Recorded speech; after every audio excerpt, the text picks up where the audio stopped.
Om Swastiastu. Assalamualaikum warahmatullahi wabarakatuh. Salam, salam sejahtera, salam harmoni.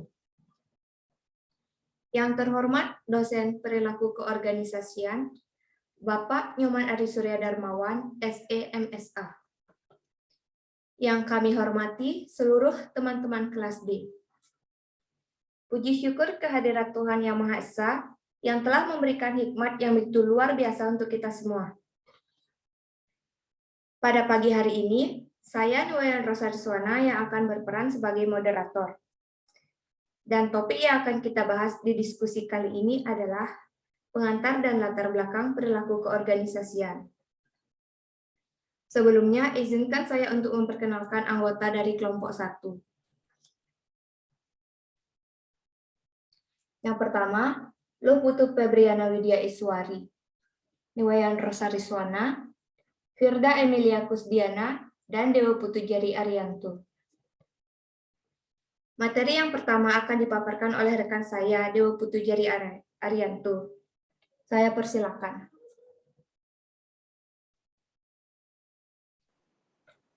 Pengertian organisasi. Organisasi adalah unit sosial atau entitas sosial yang didirikan oleh manusia untuk jangka waktu yang relatif lama. Beranggotakan sekelompok manusia minimal 2 orang. Mempunyai kegiatan yang terkoordinasi, teratur, dan terstruktur. Didirikan untuk mencapai tujuan tertentu, serta mempunyai identitas diri yang membedakan satu entitas dengan lainnya.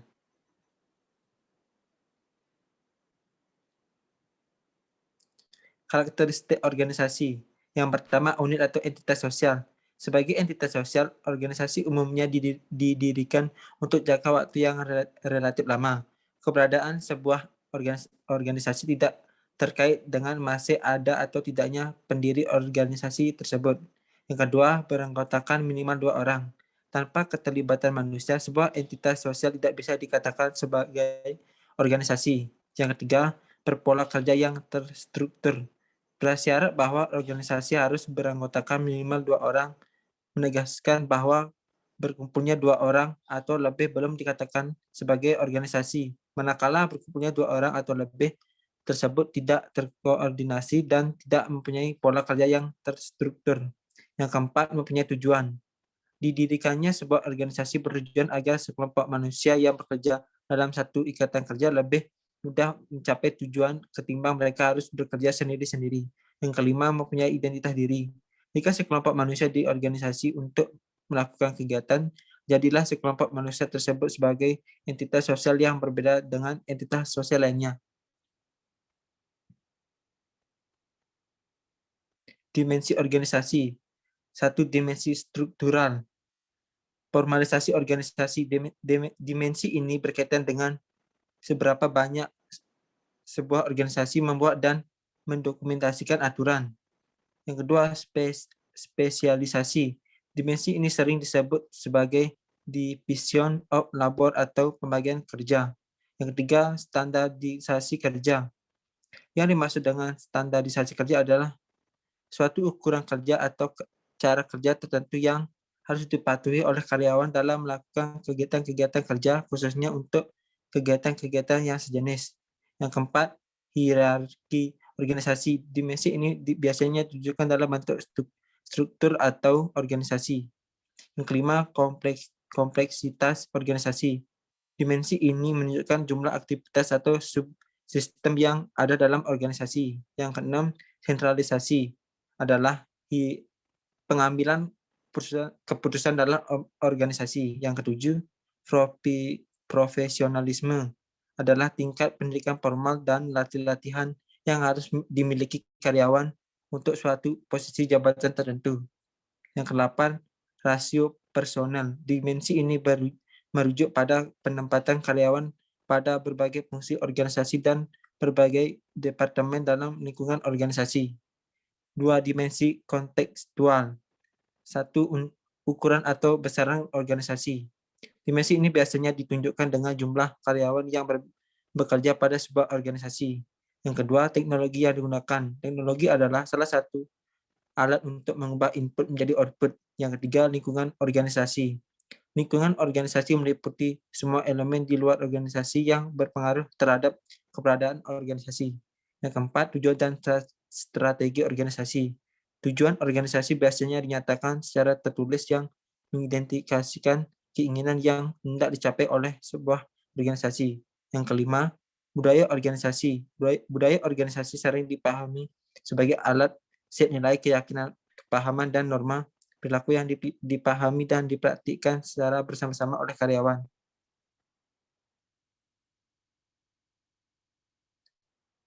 Organisasi penciptaan nilai tambah. Secara sistematis, proses penciptaan nilai tambah dalam sebuah organisasi terjadi melalui 3 tahap, yaitu masukan input, proses transformasi konversi, dan keluaran output. Tahap pertama dalam pembentukan nilai tambah adalah diperolehnya input yang termasuk dalam kategori input, misalnya bahan baku, sumber daya manusia, informasi dan pengetahuan, uang, serta modal. Tahap berikutnya adalah tahap proses transformasi. Pada tahap ini, input diubah dan diolah menjadi output. Faktor yang menentukan keberhasilan proses transformasi adalah teknologi yang digunakan seperti mesin-mesin dan komputer, kemampuan dan keterampilan sumber daya manusia, serta fasilitas-fasilitas organisasi lainnya. Tahapan terakhir dalam proses pembuatan nilai tambah adalah dihasilkannya output yang berupa produk atau jas. Di sini organisasi diuji apakah penciptaan nilai yang dilakukan diterima oleh lingkungan atau tidak. Jika masyarakat mau membeli output tersebut, bisa dikatakan bahwa masyarakat mau menerima kehadiran organisasi. Sekian dari saya.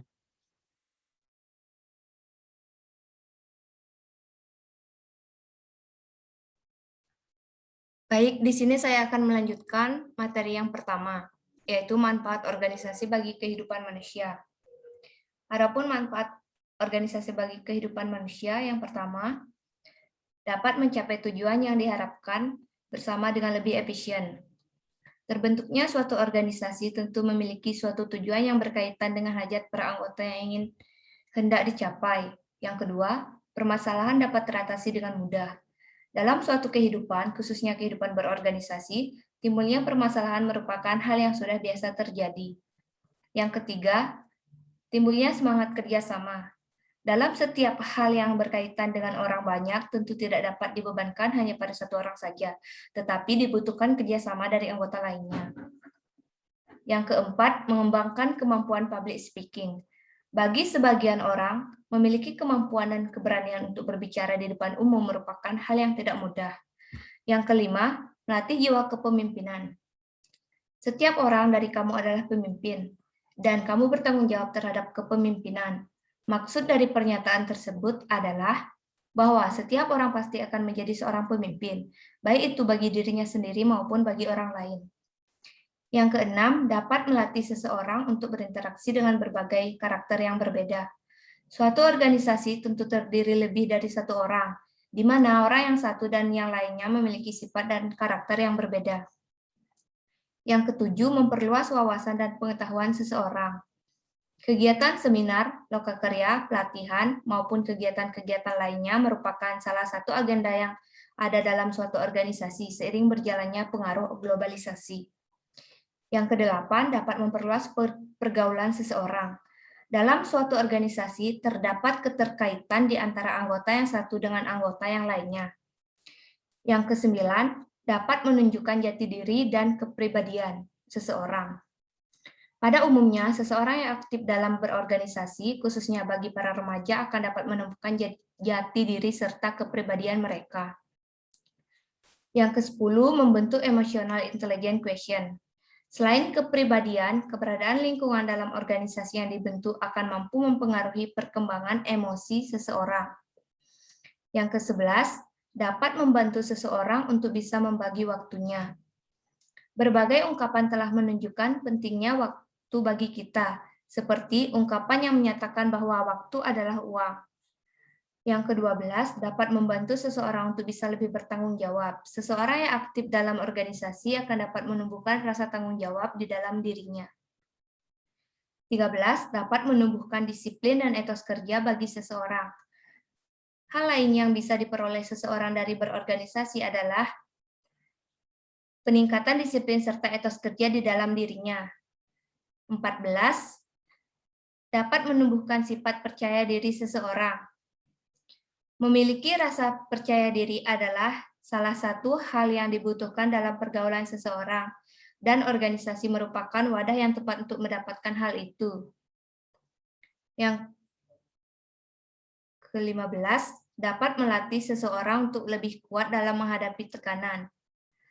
Dalam kehidupan di era modern ini, seseorang dituntut untuk bisa lebih kuat dalam menghadapi segala masalah maupun tekanan yang datang dari berbagai pihak.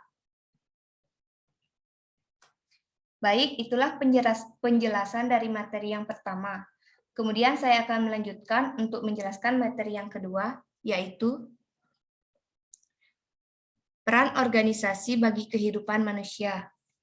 Organisasi didirikan manusia untuk sebagai tujuan akhir, melainkan hanya sebagai sarana dan bukan untuk siapa-siapa, kecuali untuk kepentingan manusia itu sendiri.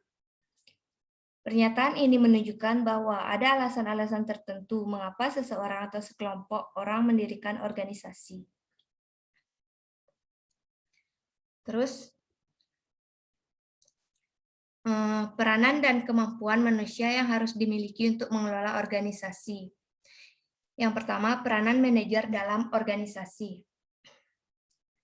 Karena status dan otoritas yang dimiliki oleh para manajer, manajer mempunyai peranan yang sangat penting dalam sebuah organisasi. Di antara peran penting yang dimiliki oleh seorang manajer adalah menentukan tujuan operasional. Organisasi yang dasar penentuan tujuan ini adalah tujuan ofisial organisasi sebagaimana telah ditetapkan oleh stockholder. Bisa dikatakan bahwa keberadaan manajer sangat berpengaruh terhadap keberhasilan organisasi.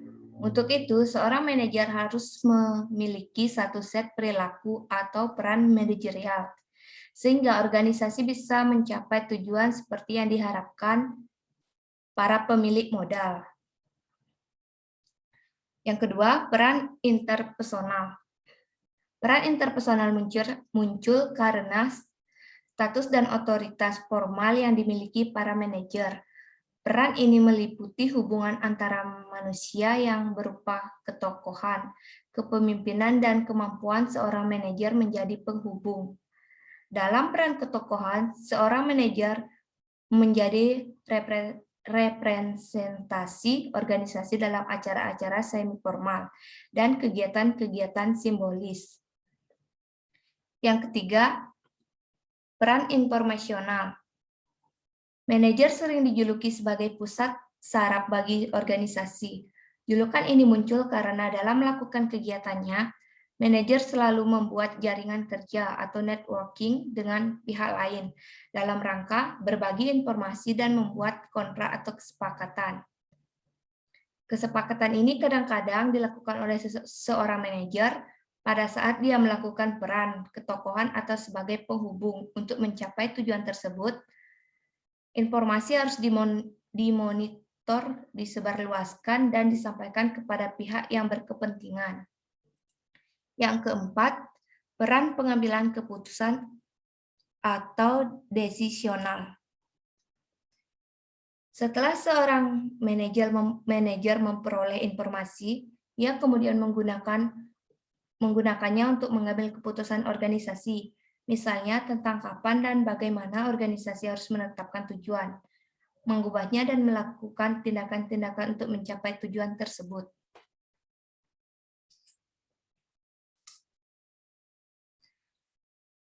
Kemudian pengertian perilaku keorganisasian.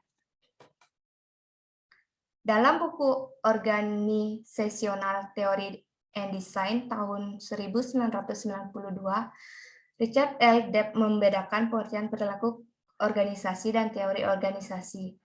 Teori organisasi adalah bidang studi yang membahas organisasi secara makro, sedangkan perilaku organisasi adalah bidang studi yang membahas organisasi secara mikro. Meski tanpa adanya perbedaan orientasi, bidang kajian teori organisasi dan perilaku keorganisasian sebetulnya sama, yakni organisasi dan manusia dalam organisasi. Namun demikian, keduanya merupakan bidang studi yang berbeda utamanya. Jika kita melihat dari cara mengkaji organisasi, Dalam teori organisasi, manusia dibahas secara gregat sebab dapat bidang studi ini unit analisisnya adalah organisasi secara keseluruhan atau analisis makro. Sementara itu, dalam perilaku organisasi manusia justru menempati posisi sentral atau analisis mikro.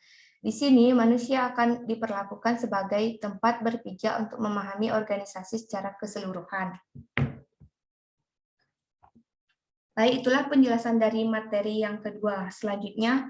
Materi selanjutnya akan dipaparkan oleh rekan saya. Baik, terima kasih kepada moderator. Di sini saya akan memaparkan materi ketiga, yaitu tujuan mempelajari perilaku keorganisasian. Tujuan mempelajari perilaku keorganisasian adalah kita, khususnya para manajer, yang diberi kewenangan para pemilik organisasi. Yang pertama, mendeskripsikan perilaku manusia. Tujuan pertama mempelajari studi perilaku keorganisasian adalah kita bisa mengenali, mendiagnosis, dan menjelaskan kejadian-kejadian secara teratur dan prediktabel terjadi dalam sebuah organisasi. Yang kedua, menjelaskan dan memprediksi perilaku manusia. Tujuan kedua mempelajari perilaku keorganisasian adalah menjelaskan apa yang sedang terjadi dalam organisasi dan apa kemungkinan serta akibatnya di masa datang. Jadi, tujuan ini adalah memprediksi masa depan organisasi dengan menggunakan kejadian masa kini sebagai predikatornya. Yang ketiga, mengendalikan perilaku manusia. Tujuan ketiga adalah mengendalikan perilaku manusia dalam organisasi. Harus kita sadari bahwa tidak semua perilaku manusia dalam organisasi selaras dan cocok dengan kepentingan organisasi. Mengingat berkumpulnya beberapa orang dalam berorganisasi berasal dari beberapa latar belakang keluarga, pendidikan, dan karakter yang berbeda. Di samping itu, mereka juga mempunyai kepentingan yang berbeda. Oleh karena itu, perilaku manusia dalam organisasi harus dikendalikan dengan pengertian perilaku yang disfungsional harus dihindarkan. Berikutnya, peran dan kontribusi ragam disiplin ilmu lain terhadap perilaku keorganisasian. Perilaku organisasi merupakan disiplin ilmu yang tidak berdiri sendiri, tetapi mendapat sumbangan yang amat besar dari ilmu lainnya. Di antaranya, yang pertama, ilmu psikologi. Psikologi merupakan salah satu disiplin ilmu yang memberi kontribusi dan mempunyai pengaruh yang sangat kuat terhadap perkembangan bidang studi perilaku keorganisasian. Yang kedua, sosiologi. Tidak beda dengan ilmu psikologi. Sosiologi juga mempunyai sejarah panjang yang berawal dari abad ke-19. Auguste Comte, seorang filosof Prancis saat itu, berupaya mendesain dan mengklarifikasikan kembali ilmu pengetahuan dengan memasukkan istilah sosiologi sebagai bagian darinya. Oleh karena itu, Comte sering disebut sebagai bapak sosiologi. Yang ketiga, ada antropologi. Antropologi merupakan suatu bidang studi yang mempelajari hubungan antara manusia dan lingkungannya. Sekelompok orang yang tinggal bersama dalam kurun waktu yang cukup lama, di samping akan membentuk sistem sosial tersendiri, juga akan berbagi pengalaman, pengetahuan ide, keyakinan, dan sistem lain, nilai yang akhirnya menjadi pandangan hidup bersama-sama. Selain itu juga ada kontribusi disiplin yang lain. Yang pertama ada ilmu politik. Di samping ilmu psikologi, sosiologi, dan antropologi, disiplin lain yang memberi kontribusi dalam pengembangan disiplin perilaku organisasian antara lain ilmu politik, yaitu ilmu politik dapat menjadi perhatian yang sama dalam bidang studi ilmu perilaku keorganisasian. Yang kedua ada ilmu sejarah. Ilmu sejarah sangat bermakna bagi studi perilaku keorganisasian, terutama jika kita ingin memahami perkembangan ilmu manajemen dan organisasi. Dan yang terakhir ada ilmu ekonomi. Ilmu ekonomi ini kita bisa dapat menerapkan beberapa model ekonomis dalam pengambilan keputusan, khususnya ketika kita menghadapi beberapa alternatif pilihan. Baik, sekian dari saya. Terima kasih.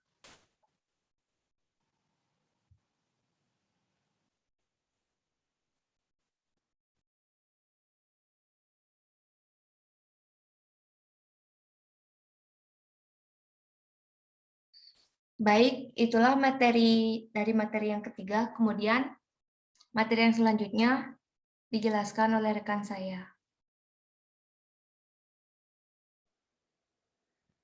Baik, saya akan melanjutkan materinya, yaitu cara menganalisis perilaku keorganisasian. Studi perilaku keorganisasian dapat dilakukan melalui 3 unit analisis yang berbeda, yakni pada level individual, kelompok, dan organisasi. Level individual. Pada level individual, setiap kegiatan akan didiagnosis berdasarkan perilaku individu. Sebagaimana telah kita ketahui, setiap orang yang bergabung dengan organisasi bersamanya dibawa pula kepribadian, sistem nilai, serta sikap yang berbeda antara satu individu dan individu lainnya. Yang kedua, level kelompok. Meskipun sebuah kelompok terdiri atas beberapa individu yang mempunyai tugas dan pekerjaan yang sama atau sejenis, serta melaporkan pekerjaan tersebut pada atasan yang sama pula, bukan berarti perilaku kelompok sama dengan kumpulan dari perilaku individu. Penyebabnya, setiap kelompok mempunyai norma perilaku tersendiri yang mereka bangun bersama dan diterima oleh setiap orang atau sebagian besar anggota kelompok. Oleh karena itu, perilaku kelompok tersebut akan terus dipertahankan sebagai identitas diri mereka dan disosialisasikan di antara mereka selama kelompok tersebut masih eksis. Di sisi lain, mereka akan menolak perilaku kelompok lain, utamanya demi menjaga dan melindungi eksistensi mereka.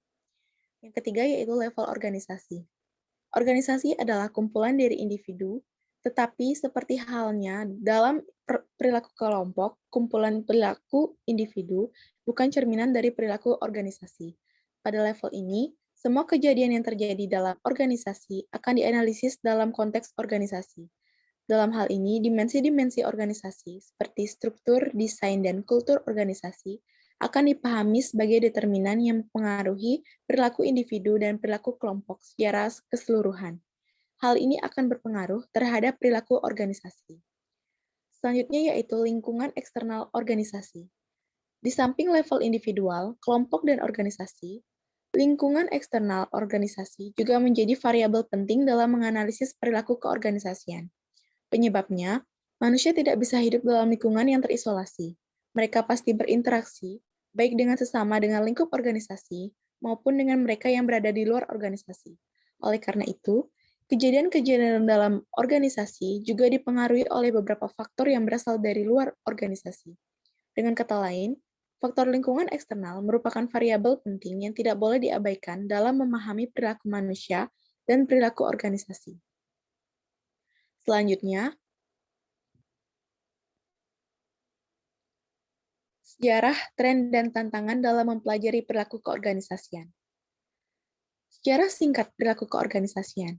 Bisa dikatakan bahwa organisasi sesungguhnya sudah ada bersamaan dengan kehadiran manusia di muka bumi. Sebagai bidang studi, organisasi belum lama berkembang. Organisasi baru berkembang setelah masyarakat Eropa tidak tabu lagi pada kegiatan bisnis. Sejak saat itu, organisasi terus berkembang dan tidak akselerasi perkembangannya mulai memuncak pada pertengahan abad ke-18 saat terjadi revolusi industri di Inggris. Itu sebabnya revolusi industri sering dijadikan tonggak untuk membedakan organisasi modern dan organisasi tradisional. Jauh sebelum revolusi industri berlangsung, organisasi umumnya masih dalam bentuk yang paling sederhana, yaitu organisasi yang terkait dengan kegiatan rumah tangga, suku-suku, kelompok keagamaan, militer, ataupun pemerintahan. Dilihat dari sejarah perkembangannya, awal mula studi perilaku keorganisasian terjadi pada saat Elton Mayo, seorang psikolog, dibantu tim peneliti dari Harvard University dan Yayasan Rockefeller pada tahun 1927 dan 1932 melakukan penelitian di Western Electric Hawthorne Plant yang berlokasi di Western Chicago dan Cicero, Illinois. Sebuah penelitian yang belakangan sangat populer dan melahirkan satu pendekatan atau masa baru, yakni Human Relation Approach. Intinya, hasil penelitian ini membantah mazhab yang berkembang sebelumnya atau yang dikembangkan oleh Frederick Taylor, yang mengatakan bahwa manusia hanyalah sebagai faktor produksi, seperti halnya faktor produksi yang lain. yaitu hubungan sosial manusia tidak boleh dibawa ke dalam kehidupan organisasi. Mayo sebaliknya mengatakan bahwa justru hubungan sosial manusia menjadi salah satu faktor penting untuk dalam meningkatkan produktivitas. Selain penelitian Mayo, paling tidak ada 4 bidang studi lain yang berkembang sekitar pada Perang Dunia Kedua yang ikut membantu kita memahami studi perilaku organisasi. Keempat bidang studi tersebut adalah studi kepemimpinan, teori pengambilan keputusan, teori manajemen terbuka atau open system theory, dan teori kontingensi atau contingency theory. Selanjutnya, tren perkembangan perilaku keorganisasian. Turbulensi perubahan lingkungan eksternal yang begitu tinggi dan yang terjadi dalam 20 tahun terakhir ini menyebabkan para manajer tidak bisa lagi mengelola organisasi yang dipimpinnya secara tradisional layaknya mengelola organisasi. Seperti pada tahun 1950-an dan 1960-an, ketika lingkungan eksternal organisasi relatif masih stabil. Di masa mendatang, peranan para manajer dalam mengelola organisasi banyak mengalami perubahan. Para manajer dengan demikian dituntut lebih inovatif, kreatif, dan harus lebih adaptif agar organisasi yang dipimpinnya bisa survive dan mencapai tujuan-tujuannya. Oleh karena itu, mereka dituntut untuk melakukan desain ulang dalam mengelola organisasi yang dipimpinnya dan orang-orang yang bekerja di dalamnya. Hal ini misalnya secara eksplisit dikemukakan oleh Sumantra Ghosal dan Christopher Bartlett dalam 3 seri tulisannya yang dimuat dalam Harvard Business Review. Ghosal dan Bartlett mengatakan bahwa seorang pemimpin puncak tidak bisa lagi berkutat dan memberi perhatiannya semata-mata pada masalah strategi organisasi, tapi sudah harus beralih pada masalah penetapan tujuan organisasi. Demikian juga, proses untuk mencapai tujuan harus lebih diprioritaskan ketimbang semata-mata mempersonalkan struktur organisasi. Selanjutnya, tantangan mempelajari perilaku keorganisasian, yaitu yang pertama mengelola SDM atau sumber daya manusia demi keunggulan kompetitif. Kemampuan sebuah organisasi menghasilkan produk dan jasa yang diinginkan para konsumen pada dasarnya merupakan produk dari perilaku seluruh anggota organisasi, perilaku pimpinan puncak organisasi, atau perilaku sekelompok yang merencanakan strategi. Yang kedua, mengembangkan etika dan kesejahteraan para anggota organisasi. Tantangan kedua adalah bagaimana seorang manajer bisa mengembangkan etika organisasi demi meningkatkan kesejahteraan anggotanya. Etika adalah aturan tertulis ataupun tidak, keyakinan, dan nilai-nilai yang menegaskan apa yang dianggap benar dan dianggap salah. Dengan demikian, etika adalah tata nilai yang berlaku dalam sebuah organisasi. Yang ketiga, mengelola perbedaan. Alasan didirikannya sebuah organisasi adalah mencapai satu set tujuan tertentu. Hal ini berarti tujuan seorang manajer adalah mengarahkan semua komponen organisasi agar tujuan organisasi yang telah ditetapkan sebelumnya bisa tercapai. Di sisi lain, untuk mencapai tujuan tersebut, para manajer harus merekrut dan memperkerjakan beberapa karyawan yang pada tingkatan tertentu memiliki latar belakang yang tidak sama atau pendidikan, keahlian, etnik, suku, agama, dan ras yang tidak sama. Selanjutnya yang keempat, mengelola lingkungan global. Sejak tahun 1980-an, bersama dengan perubahan tata lingkungan bisnis dunia, para manajer dihadapkan pada tingkatan persaingan yang begitu tajam. Penyebabnya tidak lain adalah setiap perilaku bisnis tidak hanya harus bersaing dengan para pelaku bisnis dalam negeri, tapi juga dengan para pesaing dari luar negeri. Yang kelima, perubahan teknologi.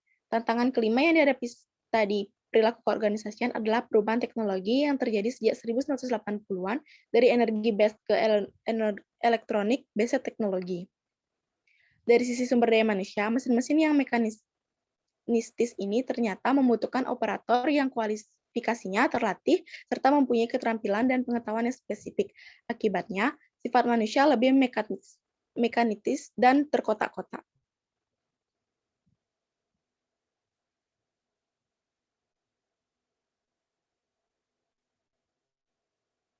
Sudah.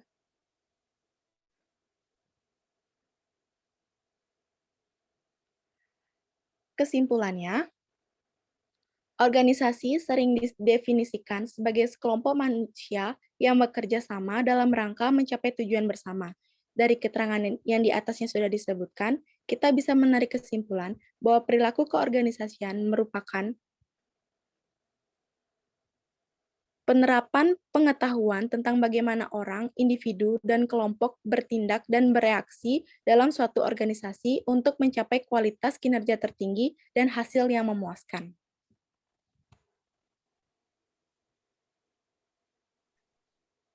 Baik, demikian pemaparan materi yang dibawakan oleh kelompok kami. Selanjutnya, kami akan membuka sesi tanya jawab. Baik, teman-teman, apakah di sini ada yang ingin bertanya? Kami persilakan. Saya selaku moderator perwakilan dari kelompok 1, apabila ada salah kata, kami memohon maaf yang sebesar-besarnya. Dan kami akhiri dengan Paramusanti. Om Santi Santi Santi Om. Wassalamualaikum warahmatullahi wabarakatuh. Salam sejahtera, salam harmoni.